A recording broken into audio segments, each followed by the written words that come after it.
question. Let's see here.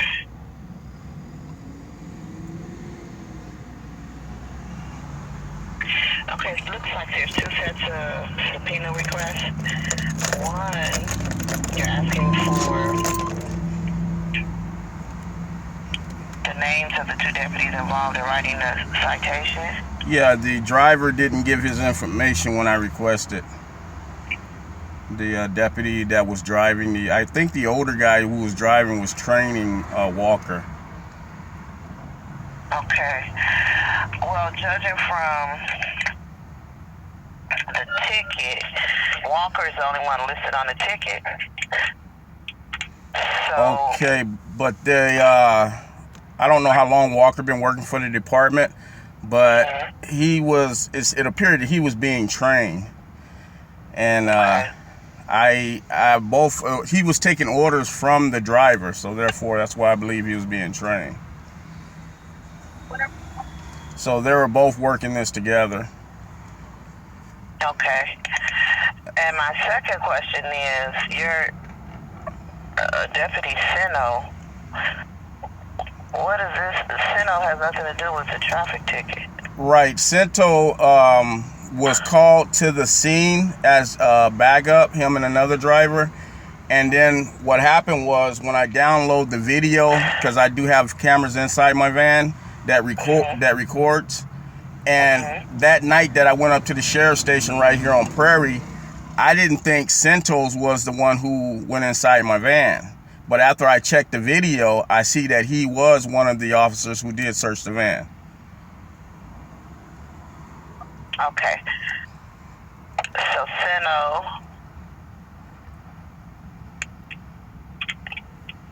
And then there's two court dates, look like? No, there's one court date for September 13 at 8:30. And another thing I wanted to ask you about the $300 on the deal with Cento. I went to the court and they said that I can ask for a fee waiver since I can't afford the $300. So they said I can request a fee waiver on that.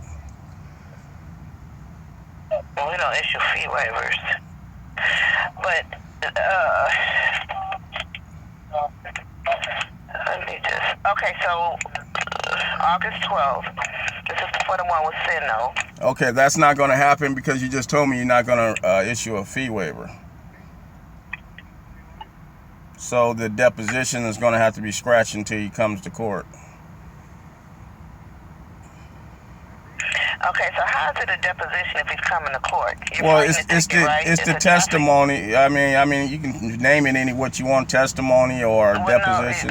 No, depositions is different. Right, but it's the testimony. It's the testimony. It's not set in a courtroom setting. I understand that. It's the testimony I'm interested in. It's the testimony that I'm interested in. A moving violation, basically. Say again, ma'am? You're fighting a moving violation ticket. The moving violation ticket is only $25. I've gotten the ticket signed off already, ma'am. Okay, so it ain't about that. It's not about the tent or the moving violation. It's about the unauthorized searching, handcuffing a person, putting him in the back of a vehicle without probable cause. Okay. So when I downloaded the video out from my cameras inside my van, that's why I said Cento, or however you pronounce his name, Cento. It showed that he was inside my van searching my van. So the video shows him in there, and at the time they had me in the back of the squad car handcuffs. I did not see him go in the van. But after I was able to download the video of the cameras inside my van, it showed him in there searching. He came out as the passenger side door. He knocked paperwork on the ground. He ended up picking that back up and put it back in the van. So that's what I wanted to question him about. Okay, and what did he find? Did he find anything? No, they didn't find anything. That's why they tried to cover it up by writing the ticket.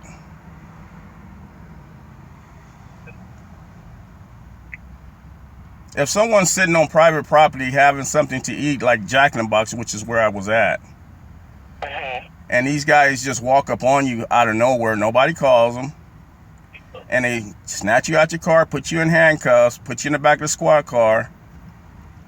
You don't think nothing's wrong with that? I don't know. I wasn't there. Okay, let's just say you, for instance, you sitting somewhere eating, minding your own business, and out of nowhere, two cops approach you, take you out your car, put you in the back of their car in handcuffs. Do you think that is right? How would you feel about that?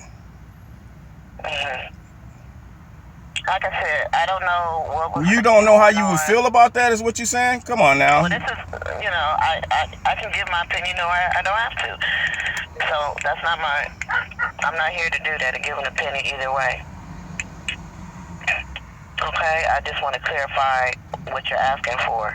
So what's on there is I'm asking for the affidavit or declaration. They may call it a declaration, so we cover both of them by saying affidavit or declaration on the incident involving that citation number and the person, Dillard McNeely. Anything and everything and all documents pertaining to that citation and the individual by the name of Dillard McNeely on that date. And we're also asking for radio transmission, anything that was broadcast over the radio when he called for backup and all that pertaining to that issue. Okay, and this you want that's for the 13th. September 13th. They give you 5 days to have that submitted in the court and a copy to the defendant. If you read the subpoena, it says 5 days. So the court date is on the 13th, though, correct? It's September 13th. That is correct. Okay. I think I'm clear. Okay, so it will be Santos Walker, and I don't know any information employee number on the driver, but I do have video of the license plate, and I have video of what the driver looked like as they were driving off, and I have video of me asking them, can you identify yourself? None of them identified themselves. They all had the emergency lights on, and they just flung off and took off. Okay. If I have any other questions, I'll give you a call, okay? Okay. Thank you. Bye. Mm-hmm.